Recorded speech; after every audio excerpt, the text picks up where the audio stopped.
Hello students, welcome back to my YouTube channel professor Shubham Tiwari, जहां पे हमारी बातें चल रही हैं एसवाई बीकॉम क्लास को लेकर। सेम थर्ड मैनेजमेंट अकाउंटिंग में टॉपिक चल रहा है ट्रेंड एनालिसिस का income statement practical question 2। Trend analysis के इनकम स्टेटमेंट के बारे में बात करेंगे। अगर इस टॉपिक की बात किया जाए तो लेक्चर नंबर 21 आपको दिख रहा है।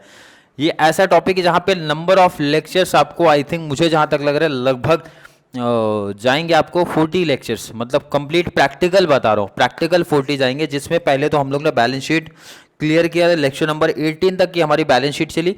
19 से लेके अप्रॉक्स 35-36 तक आपकी पीएनएल का फॉर्मेट चलेगा, मतलब इनकम स्टेटमेंट चलेगा। उसके बाद कुछ बैलेंस, मतलब दोनों का साथ में चलेगा मिक्सअप, मतलब जहाँ पे पीएनएल की बातें होंगी और साथ में बैलेंस शीट चलेगा। तो जितने भी हर एक टाइप के समय हर एक टाइप कंप्लीट कॉन्सेप्ट क्लियर करा दूंगा। उसके पीछे का रीज़न है, मैक्सिमम नंबर ऑफ लेक्चर देने का रीज़न ये है भाई, टाइम पास नहीं कराना है। इसका लिंक बार बार मेंशन करो, रेशियो एनालिसिस में है, इसीलिए लेक्चर दिए जा रहे हैं कि भाई ये 20 मार्क्स नहीं है, ये आपका 40 मार्क्स है। फॉर्मेट क्लियर है तो वहां पे सिर्फ थोड़े से फॉर्मूले का लॉजिक करना है, कुछ फॉर्मूले थोड़े से रटने पड़ेंगे, कुछ समझने पड़ेंगे, दोनों मैं बोलता हूँ। काम आपका हो गया 40 मार्क्स का। तो चलिए बात करते हैं, ज़्यादा टाइम वेस्ट ना करते हुए सीधा सम के बारे में बात करेंगे।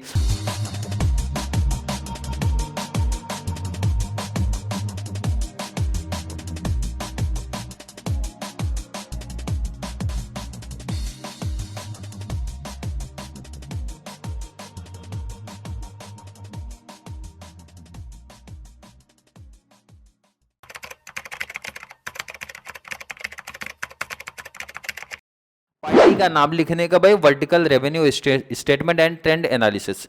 ये कैसे लिखना है सर, हर किसी में अलग है। तो जो बोलेंगे वो prepare vertical revenue statement and trend analysis, जो भी लिखते हैं वहां पे वही लिखा करो आप, ये समझ लेना। नहीं तो कुछ बच्चों को डाउट आएगा सर हर कॉन्सेप्ट में आपने अलग अलग लिखा है। जो चीज़ वो बोलेंगे वो चीज़ वहां लिख देने का।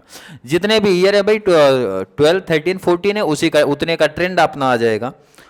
उतने का ही देखो मैंने ट्रेंड भी बनाया होगा। बिल्कुल क्लियर है कि नहीं। और एक बेनिफिट है ये सब में, देखो ना जरा सा, वर्टिकल फॉर्मेट में करके भी दिया है कुछ, पर इसको थोड़ा सा सही अरेंज नहीं किया, तो हम सही अरेंज इसको करेंगे। जैसे देखो, पहला कॉन्सेप्ट तो इन्होंने बहुत बढ़िया दिया और बहुत सही दिया है भाई। पहले सेल्स आता है हमारा, नंबर 1 पे रहेगा हमारा सेल्स, तो इन्होंने एकदम सही दिया है भाई सेल्स। सेल्स में से सेल्स बोले तो ट्रेडिंग का क्रेडिट। पीएनएल के डेबिट को आपके टॉपिक में नाम दिया जाता है भाई कॉस्ट ऑफ सेल्स। क्या नाम दिया जाता था?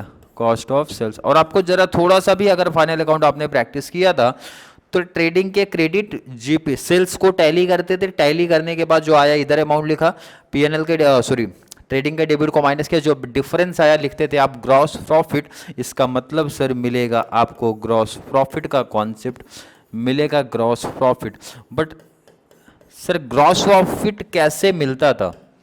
तो आप बोलोगे सर 1 - 2, बोले तो सेल में से माइनस करना पड़ता था जितने भी एक्सपेंसेस है, जिसको नाम दिया जाता है कॉस्ट ऑफ सेल। 2 का यूज हो गया, ग्रॉस प्रॉफिट भी आ जाएगा। Less management expenses. अब जरा यहां पे ध्यान रखना कि जो आपके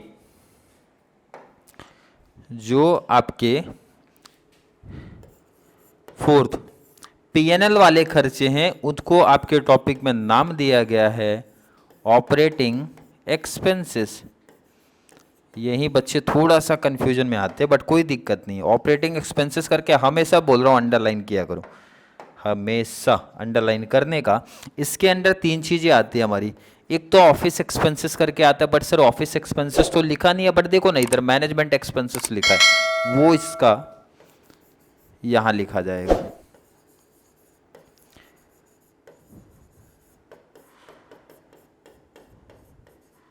नाम से कंफ्यूज करने की कोशिश कर रहे हैं, बट कोई दिक्कत नहीं, कंफ्यूजन नहीं। Office expenses, selling and distribution expenses, financial expenses, 3 expenses आते हैं। और हमेशा ध्यान रखना, तीनों में से कंफ्यूज करने की कोशिश करते हैं सर। देखो इधर जैसे ऑफिस एक्सपेंसेस का नाम इन्होंने दिया मैनेजमेंट एक्सपेंसेस, कंफ्यूजन नहीं होना, वही है। Office expenses, administrative expenses, management expenses बोले तो सेम होता, पहला लिखा। Second, selling and distribution expenses को शॉर्ट में लिखा उन्होंने सेल्स एक्सपेंसेस, तो आपका सेकंड आएगा। जो भी नाम लिखते हो वही नाम आपको यहां लिखना है, सेल्स एक्सपेंसेस। मैंने बोला इसके अंदर 3 एक्सपेंसेस आते हैं, मतलब थर्ड कौन सा? फाइनेंशियल, और फाइनेंशियल को इन्होंने लिखा बैड डेब्ट्स, फिर लिखा फाइनेंशियल, तो आप वैसे ही लिखो जैसा इन्होंने लिखा है, बैड डेब्ट्स और ब्रैकेट में आपका दिया है फाइनेंशियल। देखो दूसरा ही सम आ गया ना, दूसरा ही सम आ गया जिसमें आपको तीनों एक्सपेंसेस दे के रखे थे, बट कोई प्रॉब्लम कोई कंफ्यूजन जैसा ही नहीं भाई, जितने एक्सपेंसेस दिए हैं आपको लिख लेना, दो दिया दो लिखो, तीन दिए थे तीनों लिखो।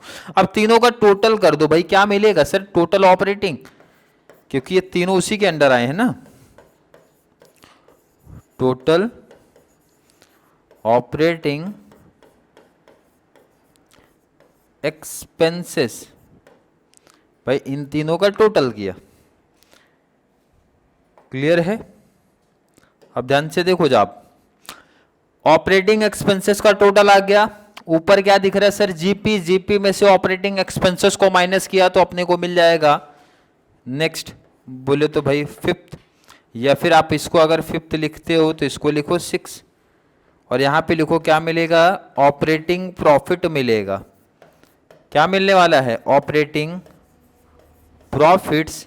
कैसे मिला, जीपी बोले तो 3 माइनस टोटल ऑपरेटिंग एक्सपेंसेस 5, 3 में से 5 को माइनस किया, ऑपरेटिंग प्रॉफिट। क्वेश्चन में अब सिर्फ इनकम टैक्स बचा है सर, बैंक बैलेंस भी बचा, बैंक बैलेंस नहीं, ध्यान में रखना भाई, इनकम टैक्स की बात करूं, इसके बाद आपको इनकम टैक्स दिया है ना भाई, तो इनकम टैक्स माइनस होता है अपना, और कोई तो एक्सपेंसेस इनकम तो दे नहीं है, तो नेक्स्ट आपका मीन्स 7th आएगा इनकम टैक्स, और इनकम टैक्स को जब आप माइनस करोगे तो फाइनल आंसर आपका आ जाता है भाई नेट प्रॉफिट, नेट प्रॉफिट्स। कैसे मिलेगा, 6 माइनस 7, ऑपरेटिंग प्रॉफिट से इनकम टैक्स को माइनस करेंगे, फाइनल आंसर आ जाएगा, और इस तरीके से हमारा नेट प्रॉफिट से मुलाकात हमारी हो जाएगी। आप लोग की भी होने वाली है जल्द ही मुलाकात नेट प्रॉफिट से। अब काम क्या है भाई, काम है सर ये कि भाई अमाउंट देख देख के बहुत जल्द स्पीड बढ़ाओ और लिखना स्टार्ट करो। चलिए साथ में आप लोग भी बताएंगे। सेल्स देखो सीधा लिख दो, कॉपी करो जल्दी जरा। फर्स्ट ईयर 1 लाख, कोई दिक्कत नहीं सर, कॉपी करना है, ये तो कॉपी करना। 150 सेकेंड ईयर, नेक्स्ट ईयर कितना भाई 2 लाख का है।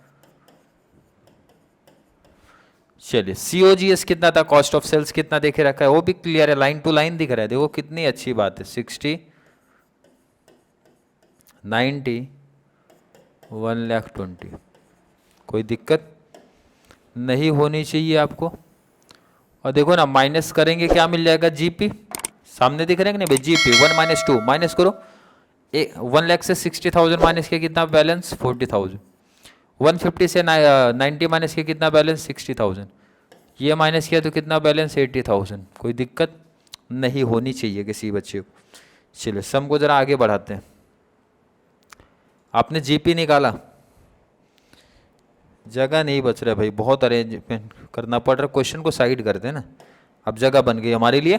मैनेजमेंट एक्सपेंसेस में आपसे पूछता हूँ कितना दिया, देखो ना लाइन सही लेके जाना। मैनेजमेंट एक्सपेंसेस यहाँ 10 10 10 तीनों इक्वल है आपका। First year 10,000, second year 10,000, next year 10,000, कोई दिक्कत किसी बच्चे को नहीं है। सेल्स एक्सपेंसेस अगला अपना 20 25 30,000, तो आप यहाँ पे लिखो कितना है आपका 20 के बाद 25 के बाद 30,000। क्लियर है? नेक्स्ट अपना बैड डेब्ट्स दे के रखा, बैड डेब्ट्स कितना दिया है 5,000 5,000 5,000 5,000 5,000 5,000। अब करना पड़ेगा तीनों का टोटल, तभी तो मिलेगा टोटल ऑपरेटिंग एक्सपेंसेस। जैसा कि आप यहां पे देख रहे हो टोटल ऑपरेटिंग एक्सपेंसेस, तीनों का प्लस करो, तीनों ये 20 30 35 35,000, 25 प्लस ये 5 30 30 प्लस 10 हो गया 40, 30 35 10 45। कोई दिक्कत किसी बच्चे को, कंफ्यूजन तो नहीं है सर, जगह नहीं है, ये थोड़ी सी दिक्कत आ रही है। कोई बात नहीं है। चलो पहले इसको लाइन ले लो भाई, ऑपरेटिंग प्रॉफिट निकाल लो। ऑपरेटिंग प्रॉफिट जरा बताइए कितना आएगा। ऑपरेटिंग प्रॉफिट का फॉर्मूला ऐसे याद हो जाना चाहिए तुरंत, नहीं तो रेशियो एनालिसिस में प्रॉब्लम होने वाली है सर, क्योंकि टेबल वहां नहीं प्रिपेयर करेंगे, किसी किसी में बिना टेबल के आप आंसर दे सकते हो। कब दे पाओगे? जब फॉर्मेट माइंड में क्लिक होगा तब दे पाओगे। ऑपरेटिंग प्रॉफिट का क्या मतलब होता है सर? जीपी में से ऑपरेटिंग एक्सपेंसेस को माइनस किया था तो आया, तो इसका मतलब सर जीपी देखो ना, जीपी इधर है, ऑपरेटिंग प्रॉफिट को माइनस किया, थर्ड माइनस फिफ्थ किया, तो जाके मिलेगा ऑपरेटिंग प्रॉफिट का कॉन्सेप्ट। ऑपरेटिंग प्रॉफिट कितना आएगा जरा माइनस करते हैं भाई। 40 में से 35 माइनस किया, कितने का आया? 5000। 60 में से 40 गया, 20,000। 80 में से 45, 35,000। किसी बच्चे को कोई दिक्कत, कोई प्रॉब्लम, कोई कन्फ्यूजन सा फील हो रहा है क्या? कोई दिक्कत ही नहीं आनी चाहिए ऐसा मेरे को लगता है, क्योंकि बहुत सिंपल टॉपिक आपका चल रहा है। चलो एक छोटा सा पार्ट और बैलेंस है, इसको करो और क्वेश्चन को साइड करते हैं जरा। इनकम टैक्स दिया है, टैक्स कितना दिया है जरा इसके बारे में बात करते हैं। 1815 लिखो जरा आप। 1000, 8000, 15,000 माइनस करते हैं भाई, क्योंकि इनकम टैक्स माइनस करोगे तभी नेट प्रॉफिट मिलेगा। 6 माइनस 7 करना है। 5 में से 1 गया, 4। 20 में से 8 गया, 35 में से 15। मैच करते जरा, आंसर अपना कितना आ रहा है सर? 5, 10, 20। अब बच्चे बोलेंगे सर बैंक बैलेंस दिया था तो नेट प्रॉफिट, इसमें ध्यान रखना नेट प्रॉफिट आपका मेंशन नहीं है, तो इससे कोई बच्चा मैच नहीं करेगा, नहीं तो फिर गलत हो जाएगा। तो आपका फाइनल आंसर जो आएगा 4, 12 एंड 20,000। क्लियर है कि नहीं है? एक बार जस्ट मैं थोड़ा सा वेरीफाई कर लूँ सही चल रहा है कि नहीं। बिल्कुल राइट आंसर है, कोई दिक्कत नहीं है। क्वेश्चन की ज़रूरत यहाँ पे हमारी हो गई ख़त्म। अब ज़रूरत आएगी नए पार्टनर की, हमारे नए पार्टनर की ज़रूरत पड़ने वाली है, बट उनकी ज़रूरत के पहले एक और काम कर लिया जाए भाई। ट्रेंड में पहले ईयर को हमेशा क्या लिखते हैं? हमेशा क्या लिखते हैं? देखो ना कितना आसान है, कितना आसान सा काम भी है और कितना लिखने में अच्छा भी लगता है। क्लियर है कि नहीं? दिक्कत है यहाँ तक कुछ? देखो ना कितना 100 100 100 लिख दिया भाई। अगले पार्टनर को बुलाया जाए, चलिए भाई अगले पार्टनर को बुलाया जाए। आगे अगले पार्टनर, इनको साइड दिया जाए जरा, साइड लेके आ जाओ। चलिए नेक्स्ट ईयर की बात करते हैं, मतलब 13 की बात करेंगे। तो मैंने आपको क्या कॉन्सेप्ट कराया था भाई? कितना दिया है? 1,50,000।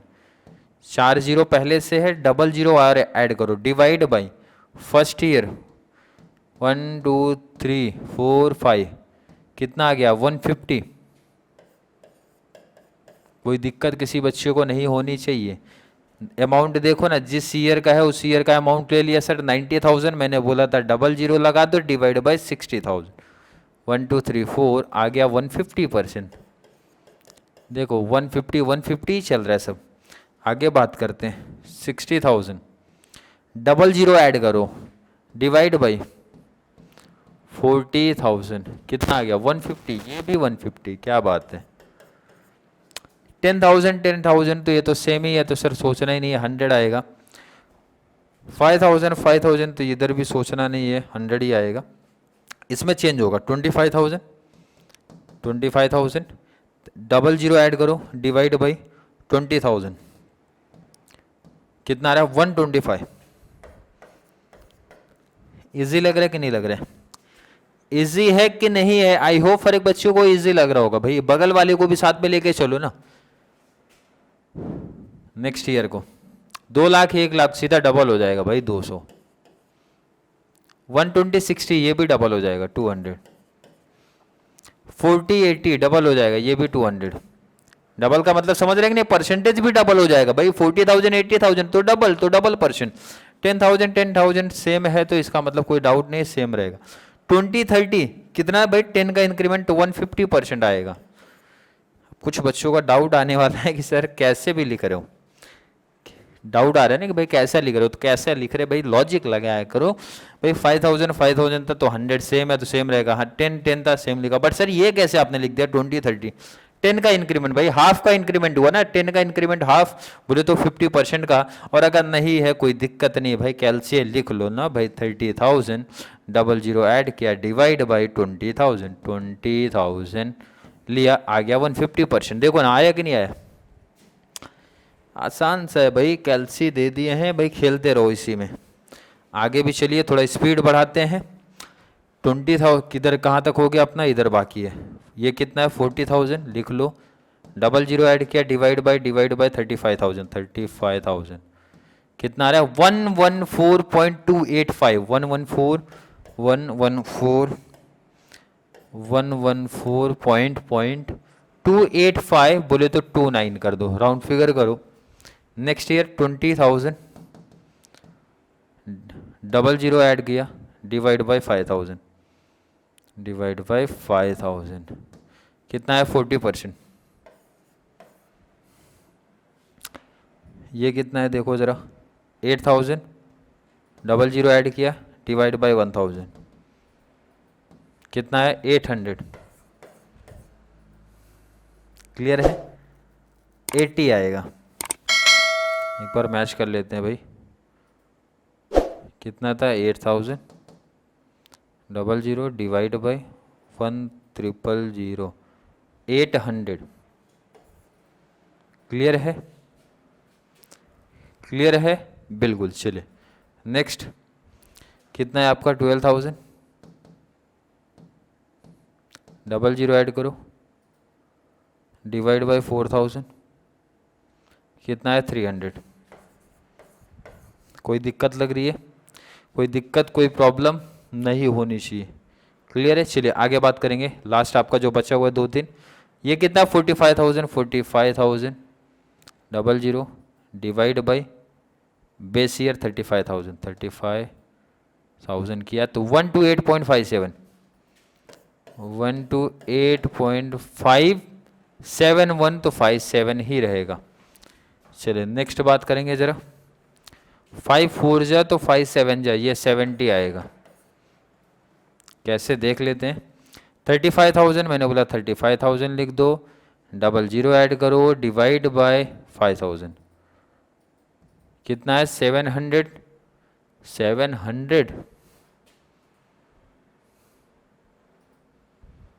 फिर से देखते हैं ज़रा, 35,000 मल्टीप्लाई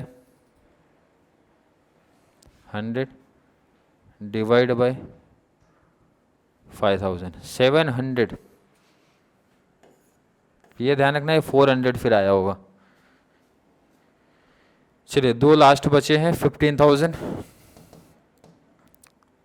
डबल जीरो ऐड करो डिवाइड बाय 1,000 कितना आ रहा है 1,500। लास्ट आपका 20,000 डबल जीरो डिवाइड बाई 4,000 500। तो ये आपका फाइनल आंसर आया 500। क्लियर कॉन्सेप्ट है क्या? बहुत सिंपल टॉपिक था, सिंपल टॉपिक है। सिंपल सा किस पे चल रहा है अभी तक, फॉर्मेट पे ही चल रहा है। कैलकुलेशन तो कोई नया नहीं है, आपने पहले से ही प्रैक्टिस किया, बस आपको ये कॉन्सेप्ट बैलेंस शीट से थोड़ा सा डिफरेंट है, इनकम स्टेटमेंट। तो आई होप हर एक बच्चे को समझ में आ रहा होगा। फिर भी अभी भी डाउट कन्फ्यूजन है, जैसे भी डाउट कन्फ्यूजन है तो वो भी ऐड कर दो, सर क्या कॉन्सेप्ट में डाउट आ रहा है वो मेंशन कर दो। तो नेक्स्ट वीडियो या फिर आने वाली जो भी इनकम स्टेटमेंट की वीडियो रहेगी उसमें मैं मेंशन कर दूंगा। या फिर वीडियो हेल्पफुल लग रही है, थोड़ा बहुत भी क्लियर कॉन्सेप्ट हो रहा है तो मेंशन कर दिया करो सर कि कॉन्सेप्ट क्लियर हो रहा है, वीडियो से आपको हेल्पफुल मीन्स हेल्प हो रही है। तो जितना ज़्यादा पॉसिबल हो सके चैनल का लिंक हमारे FY SY DY master degree वाले बच्चों को ज़रूर शेयर करो, ताकि उनको इस चैनल से ना बहुत सारा बेनिफिट्स मिल सके। तो चलिए मिलेंगे अगली क्लास में, जहाँ पे हम बात करने वाले हैं और इसी तरीके से प्रैक्टिकल क्वेश्चंस के बारे में। तब तक के लिए थैंक यू सो मच।